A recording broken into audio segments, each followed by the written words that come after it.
안녕하십니까? 책 읽어주는 사람 김희애입니다.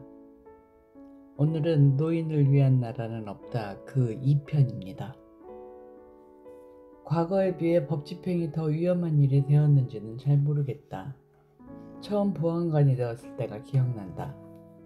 어딘가에서 주먹 다짐이 벌어지고 그래서 그들을 해산시키러 출동하면 녀석들은 싸움을 걸어온다. 때로는 도전을 받아줘야 한다. 놈들도 고집을 꺾지 않으니까. 그럴 때면 지지 않는 게 좋다. 대개는 그 정도로 끝나지만 가끔은 더 나쁜 경우를 당하기도 한다. 한 번은 나에게 총을 겨눈 녀석이 있었다.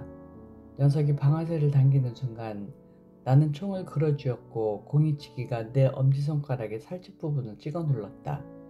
아직도 그 흔적이 남아있다. 하지만 그 녀석은 분명 나를 죽이려 했다. 몇 년 전에.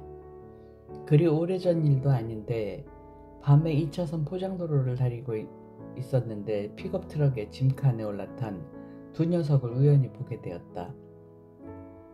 녀석들은 불빛을 깜빡거리며 친근하게 굴었고 나는 약간 속도를 늦추며 뒤로 물러섰는데 트럭이 코아우일라 번호판을 달고 있었는지라 녀석들을 세울 필요가 있다고 생각하고 흘끗 쳐다보았다. 그리고 경광경을 켰는데 그러자마자 트럭 뒷자리에 유리창이 스르르 내려가더니 어떤 녀석이 산탄총을 내밀어 짐칸에 타고 있는 녀석에게 건네주는 게 아닌가.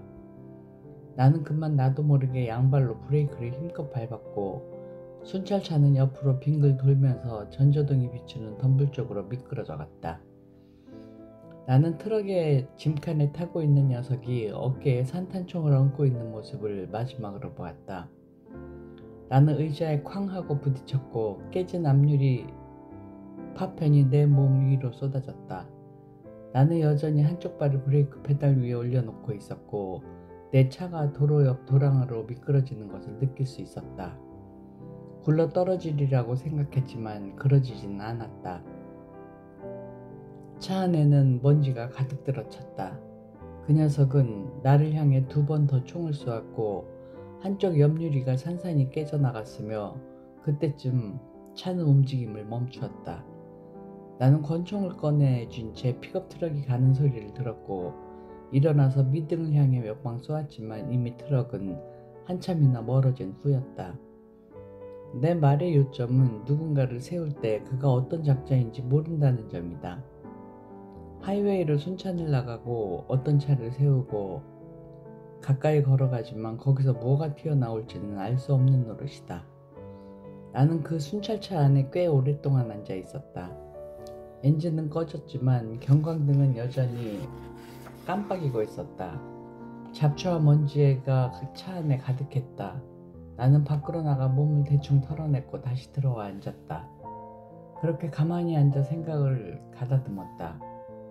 와이퍼 두 짝이 계기판 위에 대롱거렸다.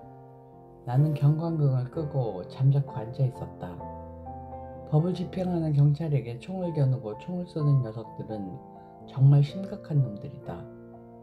나는 그 픽업 트럭을 다시는 못 보았다. 나뿐만 아니라 아무도 못 보았다. 요즘에는 그런 번호판을 보기 힘들다. 어쩌면 쫓아가야 옳았는지 모르겠다. 아니, 그런 신용이라도 했어야 했는지도. 나는 샌더슨으로 돌아가서 카페에 차를 댔는데 여기저기서 차를 구경하려고 사람들이 모여들었다. 차에 구멍이 숭숭 뚫려 있었다고. 보니와 클라이드의 차처럼. 나에겐 상처 하나 없었다. 유리에 찔린 흔적조차. 그 때문에도 나는 비난받았다. 카페에 주차를 하다니. 사람들은 내가 자랑을 하려고 했다가 한다. 어쩌면 그랬는지도 모른다. 하지만 나는 커피 한 잔이 필요했을 뿐이다. 매일 아침 신문을 읽는다. 대개는 그저 이번에는 무슨 사건이 머릿기사로 나왔는지 훑어보려고 그랬던 것 같다. 내가 일을 제대로 못해서인지 끔찍한 사건이 종종 나왔다. 점점 끔찍해졌다. 얼마 전에는 한 녀석은 캘리포니아 출신이고 다른 녀석은 플로리다 출신인 두 소년이 우연히 만나 의기투합해서는 전국을 돌아다니며 살인행각을 벌이는 일이 전면에 실렸다. 그들이 몇 명이나 죽였는지는 잊어버렸다. 이따위 일이 벌어질 가능성이 얼마나 될까?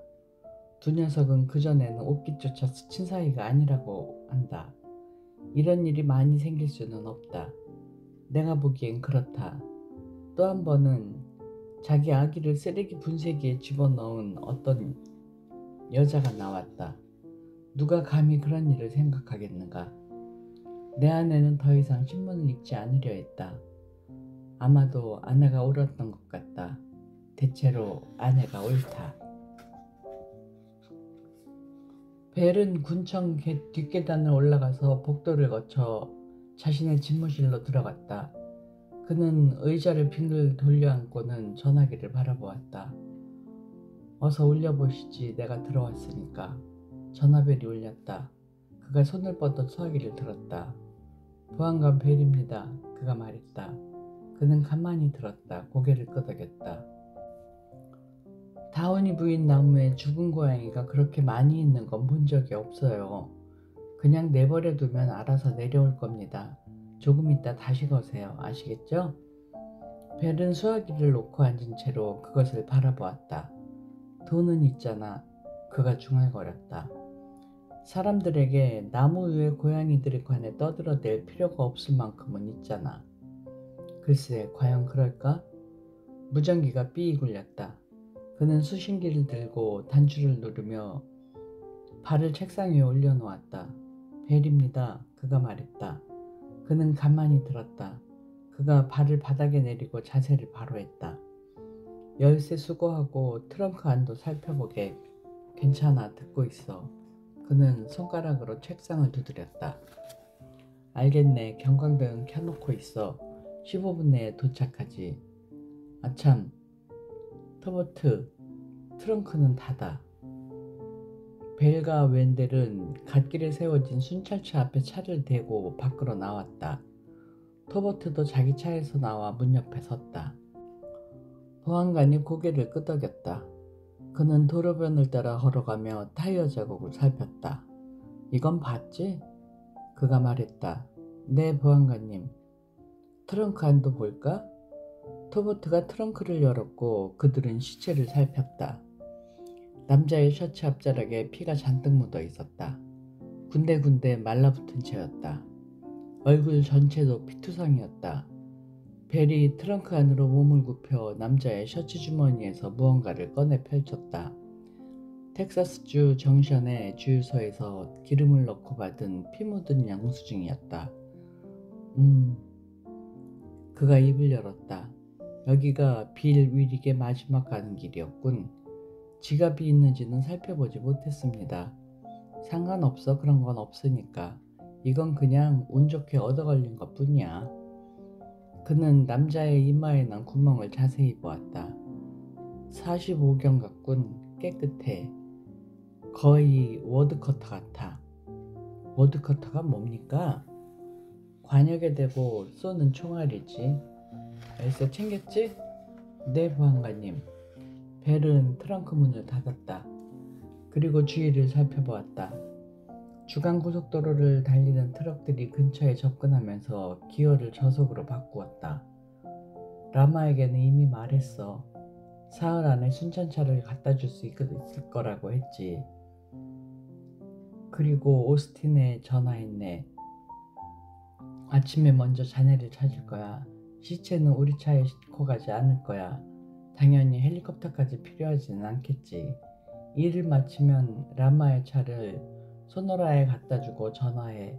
나나 웬딜이 데리러 가지. 돈은 있나? 네, 보안관님. 보고서나 받아 적게. 다른 때와 다를 바 없어. 네. 백인 남자 30대 후반 중간 체형. 월익의 철자는 어떻게 됩니까? 쓸 필요 없어. 우리는 아직 그의 이름을 몰라. 네. 가족이 있을지 몰라. 그런데 보안관님, 왜? 용의자에 대해서는 뭐라고 쓸까요? 아직 없어. 잊어버리기 전에 웬델에게 자네 차 열쇠나 주게. 순찰차 안에 있습니다. 열쇠 같은 건 차 안에 두지 말게. 네. 이틀 후에 보세. 네, 보안관님. 그 개자식이 캘리포니아에 있었으면 좋겠군. 네, 무슨 말씀인지 압니다. 그런데 그런 느낌이 안 들어. 저도 그렇습니다. 웬델, 준비됐나? 웬델이 몸을 굽혀 침을 뱉었다. 네, 보안관님. 그가 말했다. 준비됐습니다. 그가 토보트를 바라보았다. 저 시체를 싣고 가다 혹시 검문이라도 당하면 아무것도 모른다고 해. 커피를 마시고 있을 때 누가 그곳에 넣어둔 모양이라고 둘러대. 토버트가 고개를 끄덕였다. 너와 보안관님이 사형수 감방에서 나를 꺼내주겠지. 너를 꺼낼 수 없으면 우리가 들어갈게. 죽은 자를 앞에 두고 말장난하지 말게. 벨이 말했다.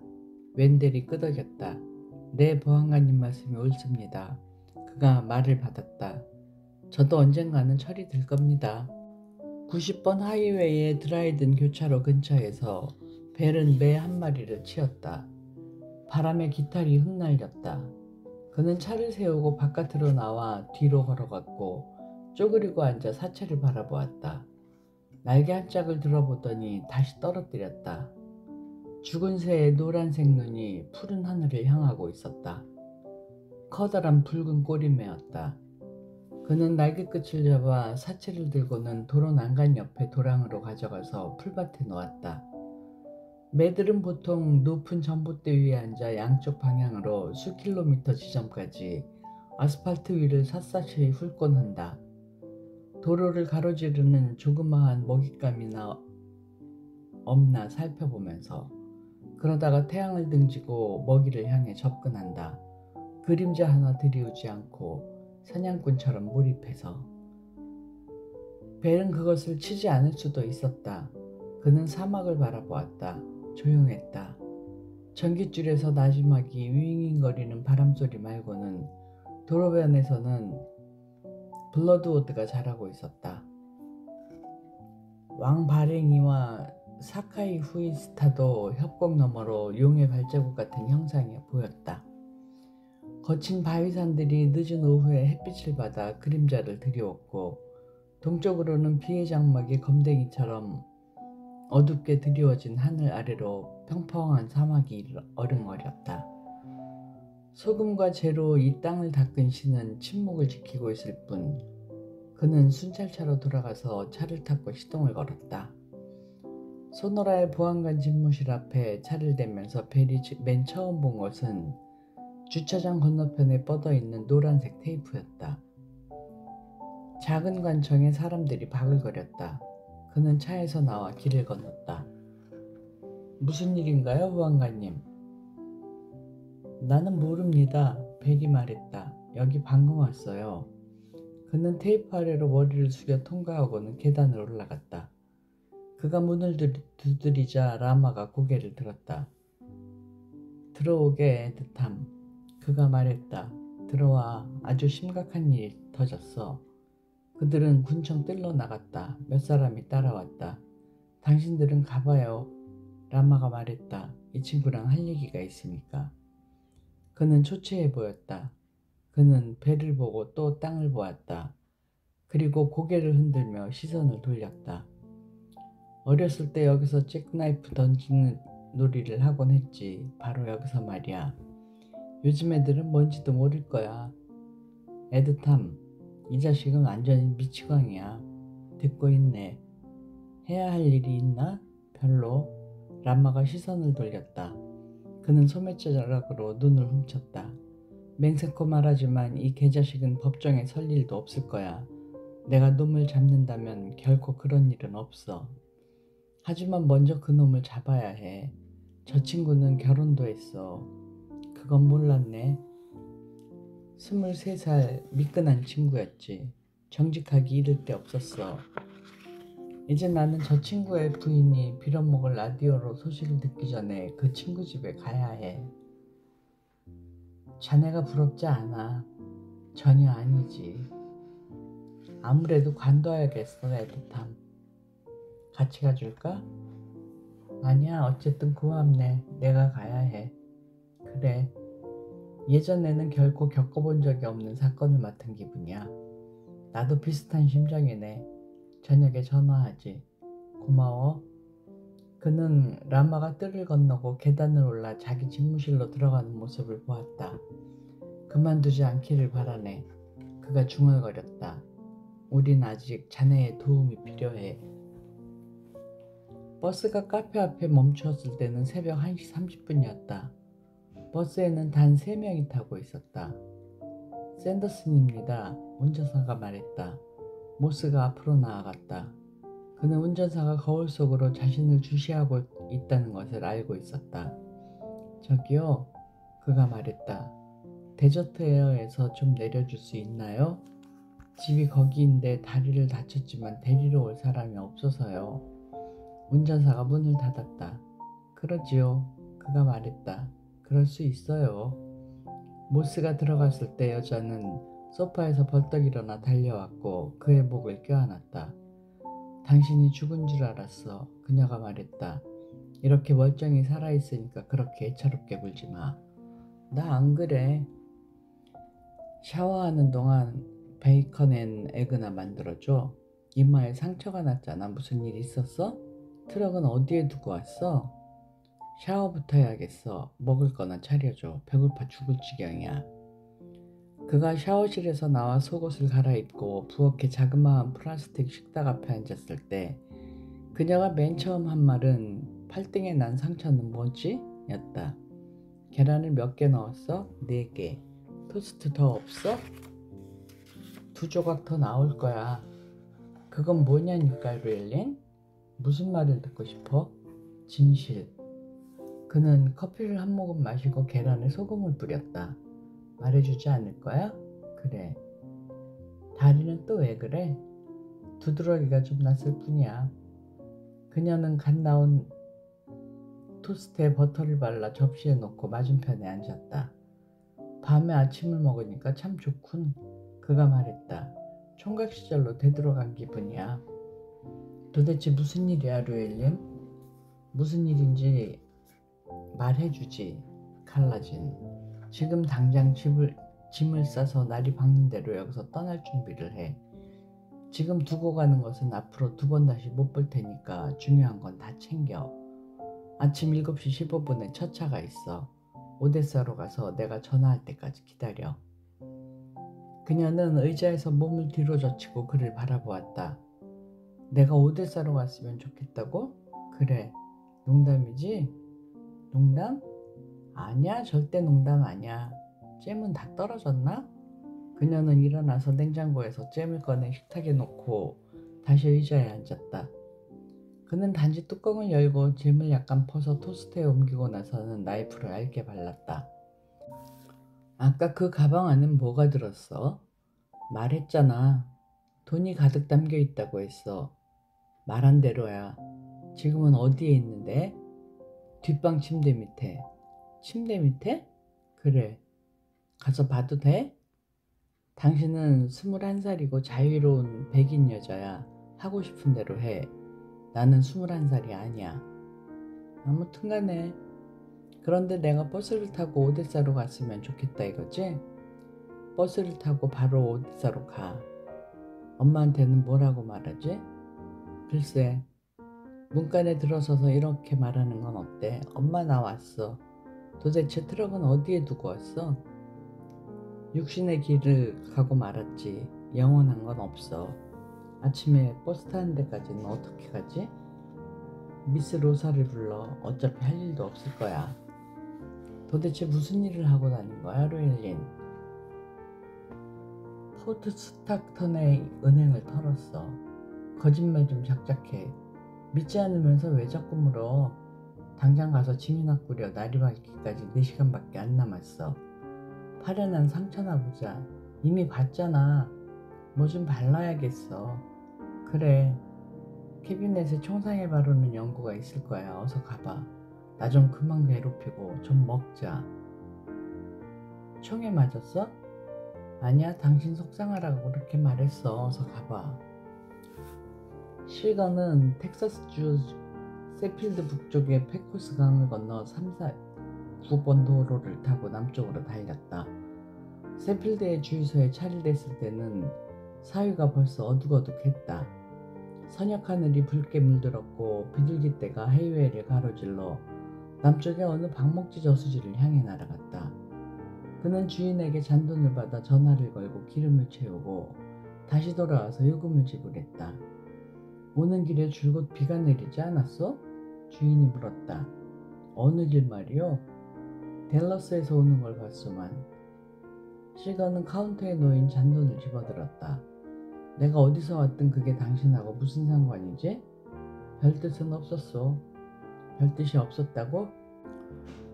그냥 가볍게 인사말을 건넨 겁니다. 당신 같은 백인 거지들의 싸구려 시각에서는 그게 예절이란 말이군. 이건 미안합니다. 용서하시오. 내 사과를 받고 싶지 않다면 나로서도 뭘 어찌해야 할지 모르겠어. 이거 얼마요? 네? 이거 얼마냐고 물었어. 60센트. 시건은 1달러 지폐를 카운터 위에 펼쳤다. 남자는 금전 등록기에 금액을 기록하고는 딜러가 칩을 쌓아놓듯 잔돈을 시거 앞에 쌓아 올렸다. 시건은 그에게서 눈을 떼지 않았다. 남자는 시선을 외면했다. 그는 기침을 했다.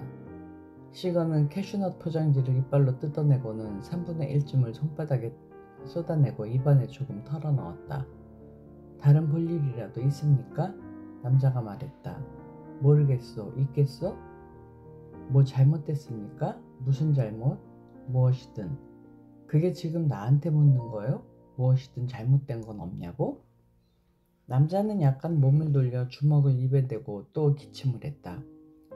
그는 시거를 바라보다가 눈길을 돌렸다. 그리고 상점 앞 창밖을 내다보았다.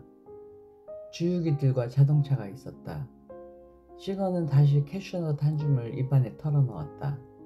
다른 볼 일이라도 있습니까? 아까 했던 질문이요. 이제 문을 닫을까 합니다만. 문을 닫을까 한다? 네. 몇 시에 문을 닫소? 지금 닫습니다. 지금은 시간이 아니요. 몇 시에 문을 닫냐고. 대체로 어두울 무렵에 날이 어두워지면. 시거는 천천히 씹었다. 당신은 자기가 무슨 말을 하는지도 모르는군. 네? 당신은 자기가 무슨 말을 하는지도 모른다고 했어. 문을 닫는다고 말하는 중이었소만 지금 그런 말을 하고 있었지 않습니까? 잠은 몇 시에 자오? 네? 당신 귀 먹었어? 잠은 몇 시에 자냐고 물었어. 글쎄요. 9시 반쯤에 잡니다. 대충 9시 반쯤이요. 시간은 캐슈넛을 좀 더 바닥에 따랐다. 그때 다시 올 수도 있어. 그가 말했다. 그때는 이미 문을 닫았을걸요? 상관없어. 왜 다시 온다는 겁니까? 문을 닫았을 텐데요.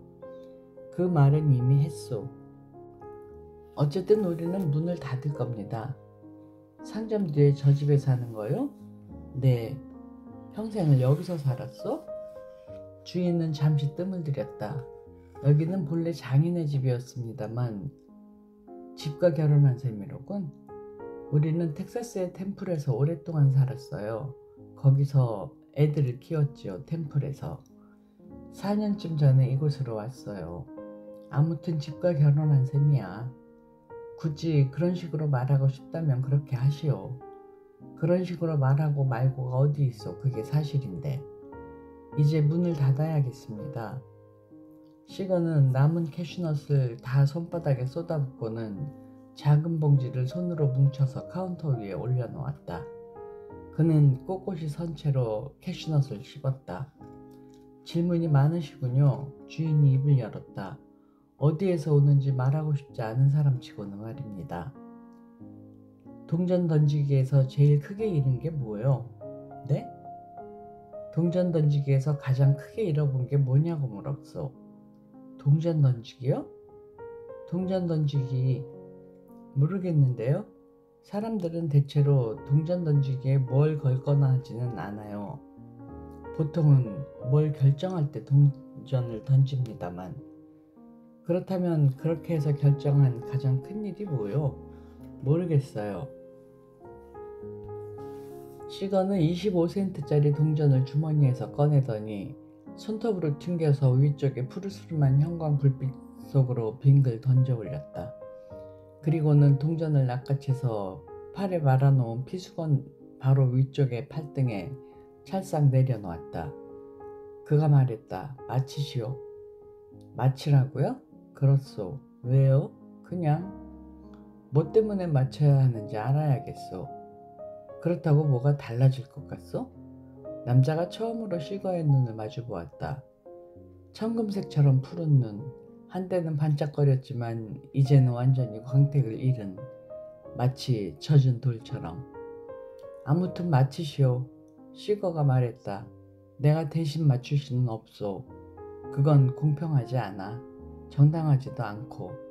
빨리 마치시오. 나는 아무것도 건 게 없어요. 이미 걸었소.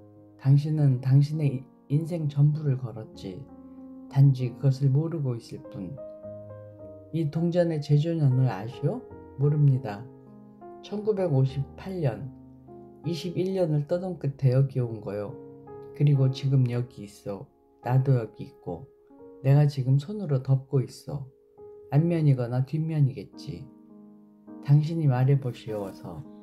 내가 이기면 무엇을 얻는 겁니까? 푸른 형광불에 비친 남자의 얼굴에 작은 땀방울이 맺혔다. 그가 윗입술을 핥았다. 전부를 얻소. 시거가 말했다. 전부. 말이 안 되는 말을 하는구려 젊은 양반. 마치시오. 안면.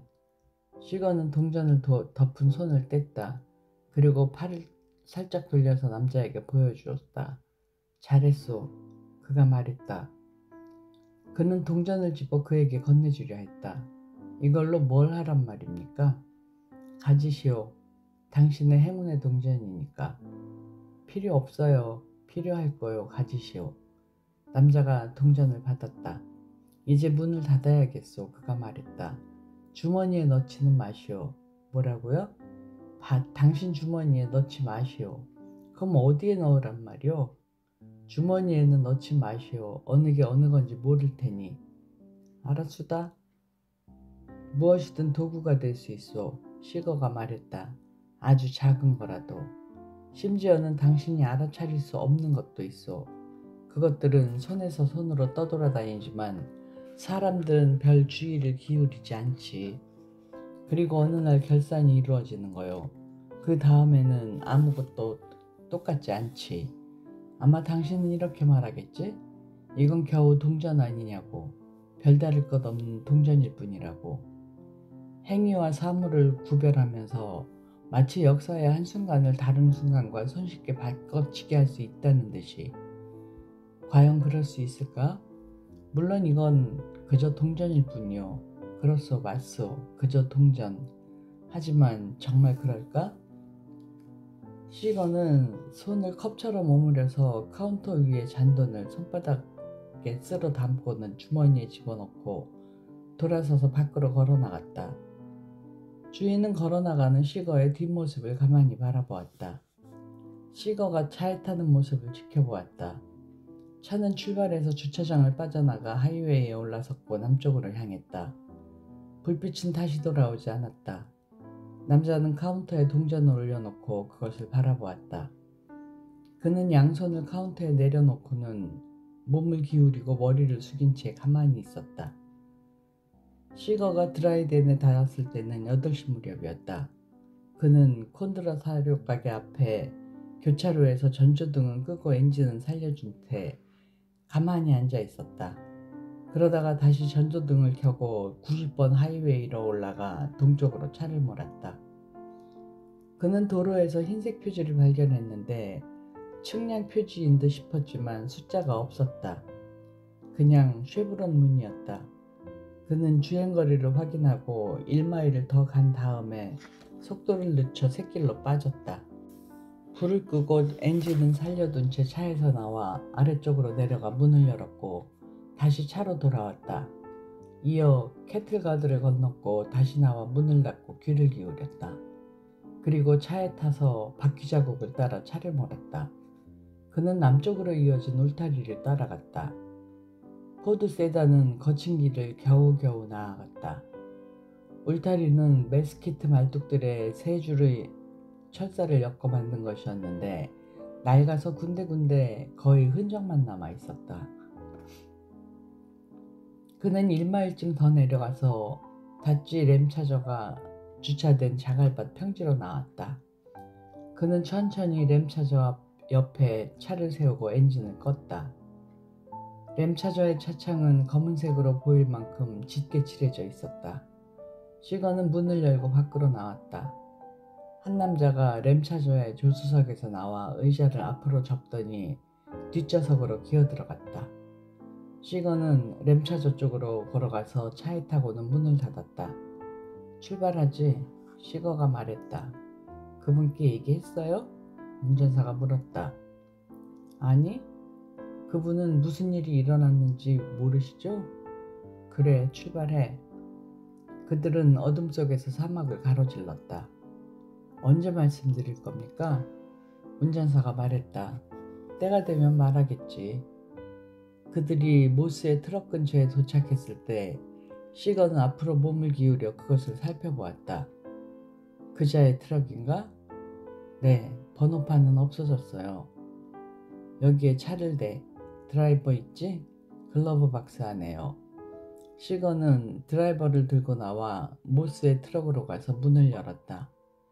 그는 문 안쪽에 리벳으로 고정된 알루미늄 검사판을 떼어내 주머니에 넣고는 다시 차로 돌아와 드라이버를 글러브 박스 안에 도로 넣었다. 타이어는 누가 배웠지? 그가 말했다. 우리는 아닙니다. 시건은 고개를 끄덕였다. 출발하지? 그가 말했다. 그들은 트럭들에서 약간 떨어진 곳에 차를 세우고 걸어 내려가서 트럭들을 살펴보았다. 시건은 그곳에 오랫동안 서 있었다. 날이 추웠고 그는 재킷을 입고 있지 않았지만 별로 개의치 않는 듯했다. 다른 두 남자는 서서 기다렸다. 시건은 손전등을 켜고 트럭들 사이로 걸어가서 시체들을 보았다. 두 남자가 약간 거리를 두고 그를 따라왔다. 누구게야? 시거가 말했다. 모릅니다. 그는 브롱코의 콘솔에 엎어져 죽은 남자를 들여다보았다. 그리고 의자 뒤쪽의 짐칸에 손전등을 비추었다. 트랜스폰더는 어딨지? 그가 말했다. 트럭 안에 있습니다. 가져올까요? 신호는 없었나? 없었습니다. 전혀? 한 번도 울리지 않았습니다. 시거는 죽은 남자를 살펴보았다. 그리고 손전등으로 그를 쿡쿡 찔렀다. 여기 피투니아 꽃이 활짝 피어있네요. 한 남자가 말했다. 시건은 대답하지 않았다.